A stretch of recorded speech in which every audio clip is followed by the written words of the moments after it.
Hi, and welcome back to the Week 5 Challenge Problem Solution from McGill Physics 102, Introduction to Electromagnetism. In this here, we're going to be moving from 5.4b, which I just solved, to 5.4c. We're going to add one more concept. So what we see here is the dielectric setup from 5.4b, where we have C1 with no dielectric, and we've added C2, which has replaced this battery, which has a dielectric with K equals 5. Now, what I'm going to do, to extend this a little bit, is we're going to add another capacitor, which I'm going to conveniently call, make sure that touches, I'm going to call C3. Okay, well we know Q that was first theirs, so Q total from the beginning still hasn't changed. And we're going to have it such that adding this capacitor C3 means that the voltage drop across the capacitors is now 2 volts. So we still know Q total is Q1 plus Q2. Now we add plus Q3. And what we want to do is find the value of the capacitor C3 that makes the voltage drop 2 volts. Okay. So let's do this the exact same way we did it when there were only 2. So Q tot equals Q1 plus Q2 plus Q3. But we know that Q is CV. So let's go ahead and replace that.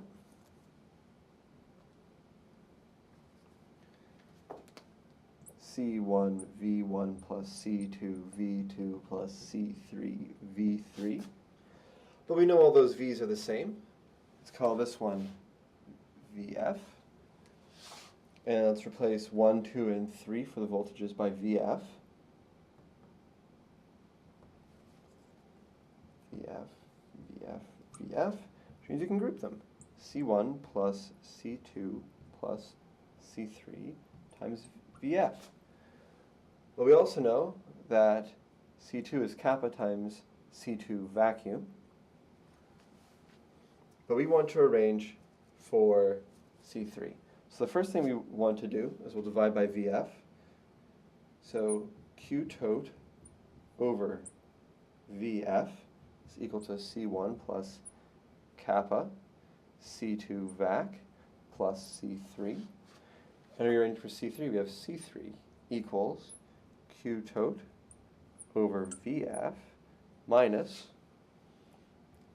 C1 plus kappa C2 vacuum. Okay, we know VF is 2 volts. We know Q total is 9.625 times 10 to the minus 4 coulombs. We know C1 is 7.7 microfarads. We know kappa is 5. We know C2 vac is 56.47 microfarads. So let's plug those numbers in. And what we find is that C3 is equal to 1.91 times 10 to the minus 4 farads. Cool. So now we can solve for each of these successively. But let's move on now to 5.4d.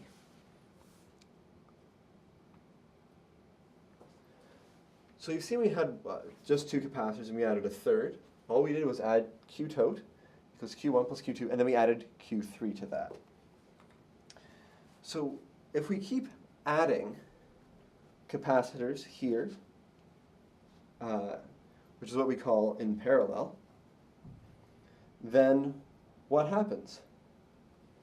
Well, we just keep adding Q4 plus Q5 plus Q6 plus Q, etc.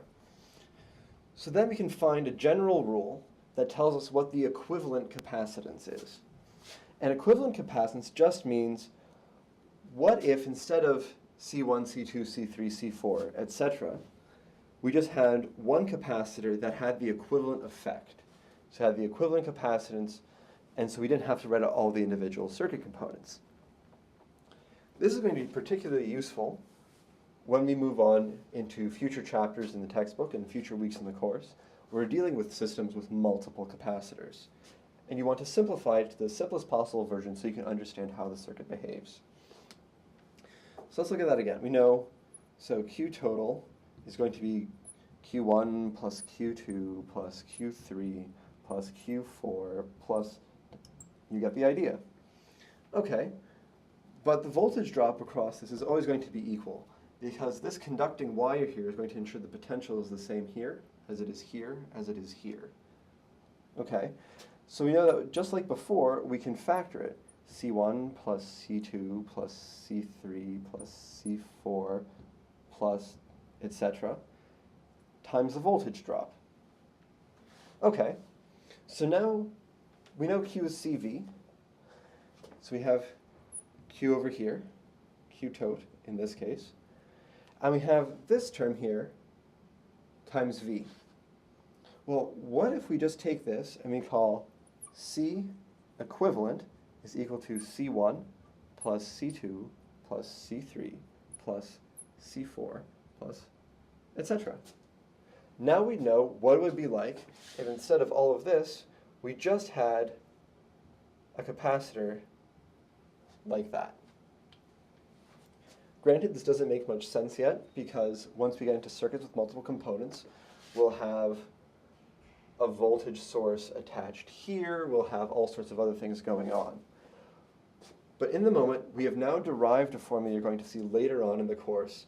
What's the equivalent capacitance of a series, well, of parallel capacitors? So we'll call that parallel.